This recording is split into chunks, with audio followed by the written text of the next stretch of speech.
अस्सलाम वालेकुम बच्चों, क्या हाल है? ठीक है। आज हम यूनिट नंबर 15 सेकंड ईयर जो नई बुक है उसका लेक्चर नंबर 11 डिस्कस करेंगे, जिसमें हमारा जो मेन टारगेट होगा वो होगा जियो स्टेशनरी सैटेलाइट।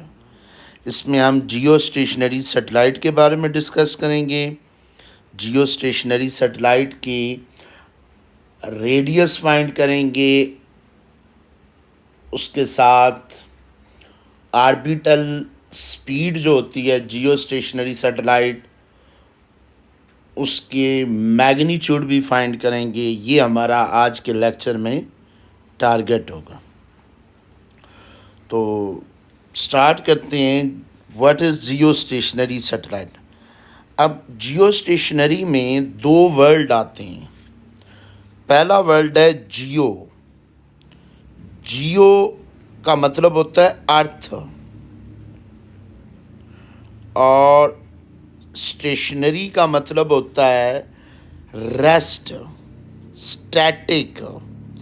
अगर आप लफ्ज़ों पे गौर करें तो ये ऐसे फील होता है सर ये कोई ऐसा सैटेलाइट है जो अर्थ के पॉइंट ऑफ व्यू से रेस्ट पे है। जी बिल्कुल, मूव कर रहा है, लेकिन जब आप अर्थ के रेफरेंस से देखते हैं तो इट अपीयर स्टैटिक। तो इसकी डेफिनेशन क्या होगी? The satellite which can appear stationary, static, rest relative to earth, with respect to earth. Earth के पॉइंट ऑफ व्यू से वो स्टेशनरी है। क्यों सर स्टेशनरी है? आगे मैं रीज़न बताता हूँ। इसको हम कहते हैं जियो स्टेशनरी सैटेलाइट। अच्छा, it is also known as geosynchronous satellite और कम्युनिकेशन सैटेलाइट। सिंक्रोनाइज का मतलब क्या होता है? सिंक्रोनाइज का मतलब होता है जे दो ऑब्जेक्ट का अगर टाइम सेम हो जाए, दो इवेंट हो रहे हैं, मैं भी चुटकी बजाता हूँ, उसी लम्हे आप भी चुटकी बजाते हैं, तो थर्ड ऑब्जर्वर सुने तो मैं उससे पूछूं किसने पहले चुटकी बजाई, किसकी आवाज़ आपसे के कानों तक पहले पहुंची। अगर डिस्टेंस सेम हो तो वो कहेगा सर आप दोनों, आपकी और मेरे दोस्त ने सेम टाइम पे मुझे आवाज़ आई, यानी ये सिंक्रोनाइज इवेंट था। तो सिंक्रोनाइज का मतलब ये होता है जिसमें टाइम सेम हो, एक ही लम्हे में हो। ठीक है, तो जियो सिंक्रोनाइज सैटेलाइट यानी अर्थ के पॉइंट ऑफ व्यू से सेम, उसका टाइम सेम है। अच्छा, अर्थ का टाइम पीरियड क्या होता है? सर अर्थ का जो टाइम पीरियड होता है वो होता है 24 आवर्स। जब अर्थ अपने एक्सिस के गिर्द स्पिन करती है, ये स्पिनिंग मोशन की बात हो रही है, ऑर्बिटल मोशन की बात नहीं होगी। जब वो स्पिनिंग करती है इट्स ओन एक्सिस 24 आवर, तो सैटेलाइट का टाइम पीरियड भी 24 आवर है। यानी इधर ज़मीन अपने एक्सिस के गिर्द घूम रही है, 24 घंटे दिन रात चेंज होती हैं। उधर सैटेलाइट जो है वो अर्थ के अराउंड 24 घंटे में एक चक्कर कंप्लीट करता है, एक, ठीक है, चक्कर कंप्लीट करता है 24। तो दोनों का टाइम क्या हो गया सर? सेम हो गया है। तो इसलिए they appear as a stationary. Time period of geostationary satellite. अब हम उसका रेडियस निकालते हैं। एक्सप्लेनेशन में क्या लिखेंगे? Consider a satellite whose mass is ms revolving in a geostationary orbit। Geostationary orbit कौन? जिस ऑर्बिट में वो सैटेलाइट रिवॉल्व करेगा, क्योंकि वो अगर वो जियो स्टेशनरी सैटेलाइट हुआ उस ऑर्बिट को जियो स्टेशनरी ऑर्बिट कहेंगे। The orbit in which Jio stationery satellite is revolve is called Jio stationery orbit. Sir अगर वो जियो स्टेशनरी सैटेलाइट ना हुआ, सादा कोई सैटेलाइट हुआ, फिर उसको सादा आर्बिट कहेंगे, जियो स्टेशनरी आर्बिट का वर्ड नहीं बोलेंगे। अच्छा, सैटेलाइट आर्बिट वो जो जिस में मूवमेंट कर रहे हैं विद वेलासिटी वी। अच्छा, ये जो वेलासिटी है ये टेंजेंशियल वेलासिटी है, ठीक है, अलोंग द टेंजेंट, जिसको आर्बिटल वेलासिटी भी हम कह सकते हैं, क्योंकि आर्बिट में मूवमेंट कर रहा है ना, तो ये आपके पास आर्बिटल वेलासिटी होगी। किसकी आर्बिटल वेलासिटी होगी? जियो स्टेशनरी सैटेलाइट की। और ये बेसिकली टेंजेंशियल होती है। सर इसको टेंजेंशियल क्यों कहते हैं? टेंजेंशियल इसलिए कहते हैं ये अलोंग द टेंजेंट होती है। अलोंग द टेंजेंट का मतलब क्या है? जैसे इस पॉइंट पे अगर आप देखें तो टेंजेंशियल वेलोसिटी ये है, जब सैटेलाइट यहाँ पहुँचेगा तो ये होगी अलोंग द टेंजेंट। टेंजेंट एक ऐसी लाइन होती है जो सर्कल पे एक पॉइंट पे टच करती है। ये टेंजेंट, ये टेंजेंट, ये तो डायरेक्शन चेंज हो रही है, tangential velocity from the earth, mass earth का ME डिस्टेंस आर। अब ये जो आर डिस्टेंस है ये कौन सा डिस्टेंस है? बेसिकली ये वाला डिस्टेंस है आर, सेंटर ऑफ अर्थ से आर्बिट का जो डिस्टेंस है। अब ये जो डिस्टेंस है ये आगे दो में डिवाइड होगा, यहाँ से यहाँ तक रेडियस ऑफ अर्थ है, और उसके बाद आपके पास ये हाइट है, उसके बाद ये कौन सा डिस्टेंस हाइट है। यानी सर आप ये कहना चाह रहे हैं कि ये जो स्मॉल आर है ना, रेडियस, आर्बिट का जो रेडियस है ये है equal to radius of earth plus height. बिल्कुल ठीक है बच्चों, ये पॉइंट याद रख। आपने फिगर बनानी है, हेडिंग आप इसी तरह लिखेंगे, ये as a long question paper में आता है, इसी तरह लिखेंगे खूबसूरती के साथ, आपके फुल मार्क्स आएंगे इंशाल्लाह। अच्छा, मैथमेटिक्स अब हम इसका फाइंड करते हैं। हमारा टारगेट क्या है? रेडियस फाइंड करना उस आर्बिट का। The orbital velocity of the orbital velocity of, किसकी orbital velocity? Satellite.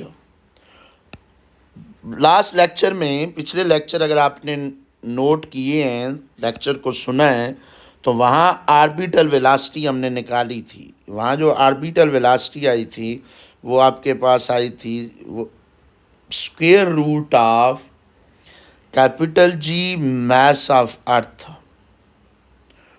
Over small r. Mass of satellite नहीं आता। ये आपके पास, इसको मैं कह दूंगा इक्वेशन नंबर 1। ये बच्चों कौन सी इक्वेशन होगी?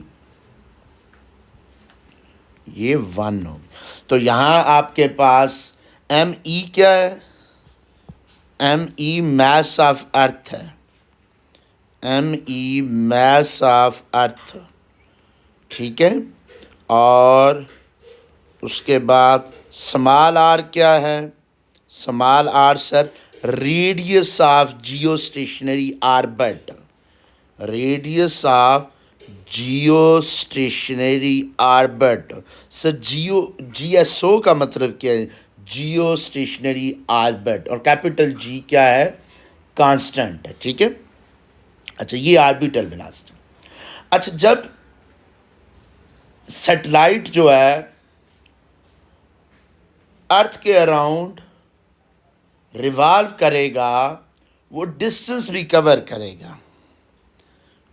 हम लिखेंगे व्हेन सैटेलाइट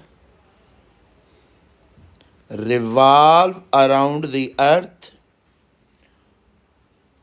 ठीक है, रिवॉल्विंग अराउंड द अर्थ, तो वो बेसिकली अराउंड द अर्थ, तो वो बेसिकली एक डिस्टेंस भी कवर करेगा। तब जो आर्बिटल स्पीड होगी, अगर हम मैग्नीट्यूड की बात करें, स्पीड क्या होती है? Orbital speed. ऑर्बिटल स्पीड होगी डिस्टेंस पर यूनिट टाइम, क्योंकि जब वो सर्कल में मूवमेंट करेगा सर्कुलर पाथ में, तो वो एक डिस्टेंस कवर करेगा कंप्लीट, और टाइम भी होगा। तो ऑर्बिटल स्पीड को वी नॉट, डिस्टेंस वो जो कवर करेगा S small T, time T.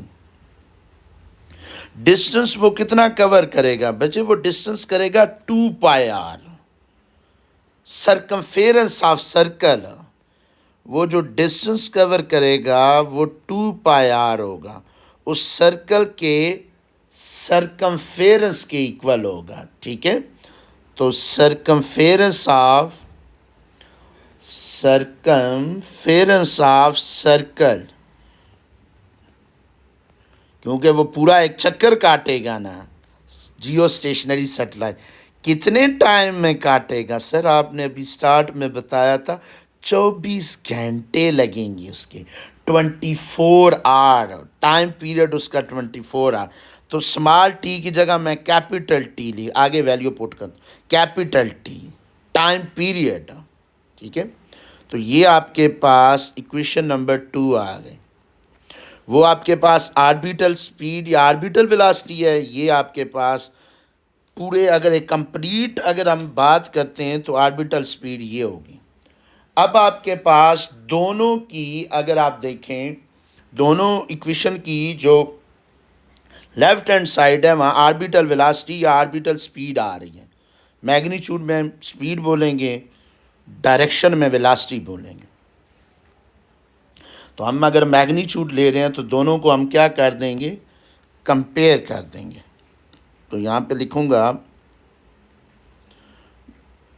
By equating equation number 1 and equation number 2, यानी इस लॉन्ग क्वेश्चन में आपने ये दो टर्निंग पॉइंट याद रखने। एक आपके पास ये वाली इक्वेशन, ये तो वही पुरानी है। एक इसमें आपने ये देखना है जब वो कंप्लीट सर्कल में एक चक्कर काटेगा। तो अगर हम इन दोनों को कंबाइन करते हैं तो ये आ जाएगा 2πr is equal to capital T is equal to square root of G mass of earth over small. अब मसला क्या है? मसला ये है कि हमने रेडियस फाइंड करना है।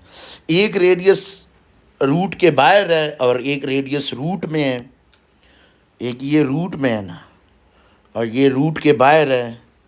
तो हम स्क्वायर ले लेते हैं, स्क्वायर ऑन बोथ साइड, ताकि दोनों रूट के बाहर आ जाएं। Square on both side we get. अच्छा, जब हम स्क्वायर लेंगे तो स्क्वायर लेने से आ जाएगा 4π² r square by capital T square is equal to capital G mass of earth. Sorry, square root ख़त्म हो जाएगा। चले मैं नेक्स्ट स्टेप में ख़त्म कर देता हूँ, पे एक दफ़ा लिख देता हूँ। ठीक है, ये इधर कैंसिल हो जाएगा। नेक्स्ट स्टेप में कुछ यूँ आएगा 4π² r square over capital T square G mass of earth over small R. अब दो आर है, एक आपके पास बच्चों ये आर है, यहाँ आर स्क्वायर है और यहाँ आर है। हमें आर फाइंड करना है। इधर आके ये क्या हो जाएगा? मल्टीप्लाई होगा, तो ये आज आर क्यूब हो जाएगा। बाकी सारे फैक्टर एक साइड पे चले जाएंगे। G mass of earth T square rearrange, बाकी टी स्क्वायर उधर चला जाएगा, 4π² डिवाइड हो जाए। हमने आर क्यूब नहीं फाइंड करना, हमने आर फाइंड करना है सर। तो आर क्यूब कैसे हटाया जाता है? Taking cube root. टेकिंग, समझ आ रही है जी सर? आ रही है। Taking cube root, taking cube root. तो आप क्यूब रूट ले लें, ऑन बोथ साइड। तो जब आप क्यूब रूट लेंगे तो क्यूब रूट का मतलब है R3, क्यूब रूट होगा 1/3। ठीक है, असल में ये मैं आपको क्यूब रूट बेसिकली ये होता है, ये इसको आप इन शॉर्ट यूँ भी लिख सकते हैं 1/3। ठीक है, इसीलिए मैंने 1/3 लिखी। अच्छा, इस तरह भी लिख सकते हैं। ठीक है, तो capital G mass of earth T² / 4π² इधर 3 के साथ कैंसिल हो जाएगा। रेडियस का जो फार्मूला आएगा वो आएगा capital G mass of earth T² / 4π² की पावर 1/3 क्यूब रूट। ठीक है, ये रिलेशन आपने याद रखना। अब मैं इस रिलेशन, या आप यूँ भी आ सकता है, ये ना यूँ लिखा हो तो आप परेशान हो जाएं कि नहीं सर ने तो हमें ये लिखवाया ही नहीं था।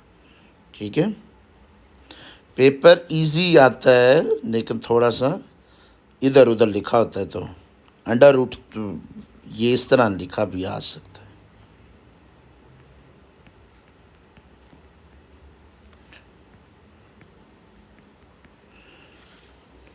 अच्छा, अब इसकी मैं आपको फिजिक्स समझाता हूँ। अगर मैं आपसे पूछूँ ना कैपिटल जी क्या है, आप कहेंगे सर ये कांस्टेंट है, एक फिक्स वैल्यू है ना। मास ऑफ अर्थ की भी एक फिक्स वैल्यू है, 4π² की भी फिक्स। पीछे रह जाता है टाइम के साथ रेडियस का रिलेशन। ये समझना बड़ा ज़रूरी है बच्चों, टाइम के साथ रेडियस का रिलेशन। तो याद रखिएगा R is directly proportional to T⁻²। लेकिन सर एहतियात करें, बाय पावर 1/3 भी है ये, यानी जो R है आप यूँ भी R is directly proportional to T⁻²/3। ये रिलेशन भी ठीक है। और अगर हम इस डायरेक्ट इस रिलेशन को देखें, ये वाला अगर आप रिलेशन देखते हैं, ये अक्सर जगह पे आपको ये रिलेशन भी यूं भी नज़र आता है। ठीक है, कि यानी R³ is directly proportional to T²। या हम कह सकते हैं कि ख़त्म करने के लिए 3/2 इज़ इक्वल टू टाइम। ठीक है, ये डिफरेंट रिलेशन आपने नोट करने। आगे हम MCQs करेंगे तो आपको आइडिया हो जाएगा। ठीक है, जैसे अगर मैं चलें एक MCQs आपको यहाँ, अगर फॉर एग्जांपल मैं कहता हूँ कि टाइम पीरियड जो है वो 8 टाइम इंक्रीज हो जाए,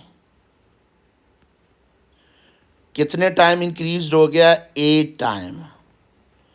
तो आप बताइए रेडियस पे क्या फ़र्क पड़ेगा? तो आप लिखेंगे R is directly proportional to time period की पावर 2/3। टाइम कितना इंक्रीज हुआ? 8 टाइम, 2/3। अब यहाँ पे अक्सर स्टूडेंट परेशान हो जाते हैं, सर हमें 8 की पावर 2/3 पता ही नहीं होगी, तो हम तो फिर तुक्का लगाएंगे। नहीं बच्चे, तुक्का नहीं लगाना। 8 जो होता है वो 2 की पावर 3 होता है। 2 इंटू 2 इंटू, अच्छा 2 2 ज़र 4 4 2 ज़र 8। ठीक है, तो 2 की पावर 3 बेसिकली 8 होता है। 2/3 बाय पावर भी आ जाएगी एज इट इज़। मैंने 2 की पावर 3 लिख दिया, 8 की जगह मैंने क्या लिख दिया? 2 की पावर 3। ऐसा MCQs होता है जो खुद ब खुद पावर भी बन जाता है। तो 2 की पावर 2 आ जाएगा, 2 की पावर 2 4। इसका मतलब है सर रेडियस 4 टाइम इंक्रीज हो जाएगा अगर जियो स्टेशनरी सैटेलाइट का टाइम पीरियड 8 टाइम बढ़े। बिल्कुल बच्चे, पॉइंट क्लियर हो गया है कि क्वेश्चन कैसे MCQs बन सकता है।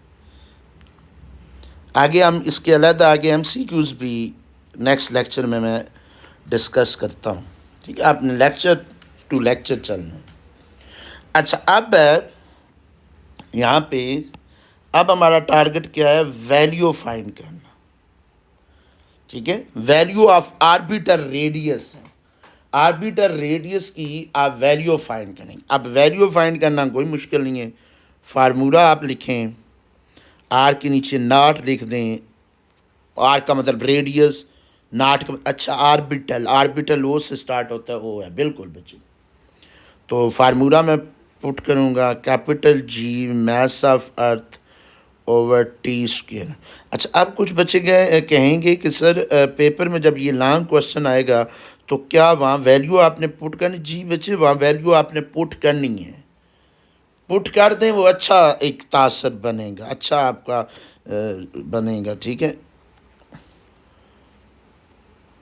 अच्छा, 6 जी की वैल्यू 6.67 इंटू 10⁻⁻11।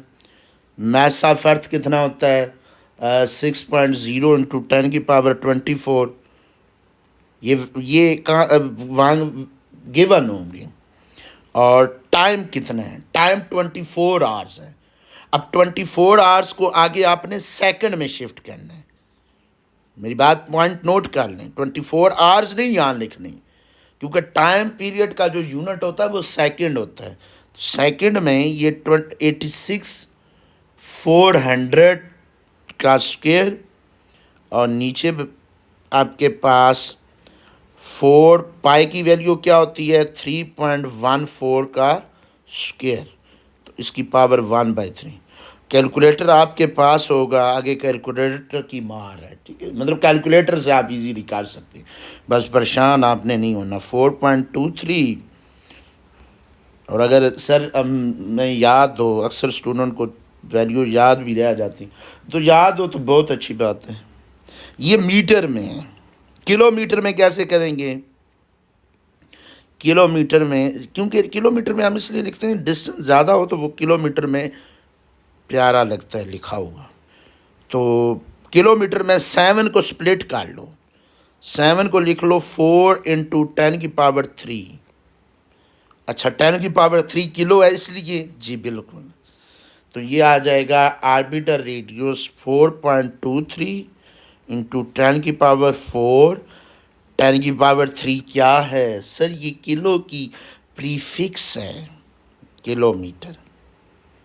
निकालना पहले आपने मीटर में है, क्योंकि मीटर जो है ना वो बेसिकली SI यूनिट है, बाद में आप किलोमीटर में लिख दें, ठीक है। अच्छा, ये तो था आर्बिटर रेडियस, वो जो सेंटर ऑफ अर्थ से लेकर सैटेलाइट का जो ऑर्बिट बन रहा है उस तक। नीचे है value of orbital speed. Orbital speed अब हम निकालते हैं। आर्बिटल स्पीड का क्या फार्मूला होता है? Capital G mass of earth over small are.